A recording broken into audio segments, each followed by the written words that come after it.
Он тоже пострадавший. У Андрея Автономова небольшое производство. Они выпускают покрытие для детских площадок.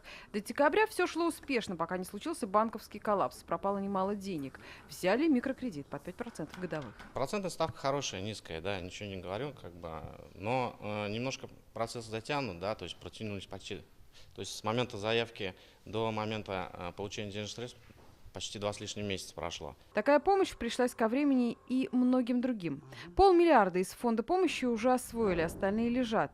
В Минэкономике предполагают, сейчас откроется сельскохозяйственный год, и деньги будут востребованы уже на селе. У нас есть четко, мы знаем предпринимателей, которые придут к нам в конце марта, в конце апреля, кто придет брать средства на весенние полевые работы, это в основном крестьянско-фермерское хозяйство. Говорили сегодня и в целом о работе с предпринимателями. Есть жалобы. В основном это частые проверки и бездействие госорганов. Все чаще они обращаются за правовой помощью. В целом работа с обращениями продолжается. Также реализуются проекты «Бизнес и власть. Откровенный разговор» и «Совет по предпринимательству при президенте», которые являются тоже инфраструктурой работы с бизнесом и решения системных и частных проблем предпринимателей. Сейчас в Татарстане порядка 165 тысяч представителей малого и среднего бизнеса.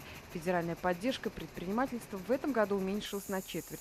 Объем республиканских же средств остался на прежнем уровне – 500 миллионов рублей. Программа 6,5, она позволяет на льготных условиях получить кредиты от 10 миллионов рублей до 1 миллиарда. Кроме того, будет создаваться лизинговая компания совместно с Федеральной корпорацией по поддержке малого и среднего бизнеса. Путь не через банки, а напрямую к предпринимателям. Елена Новгородцева, Андрей Сентальцев, ТНВ Казань.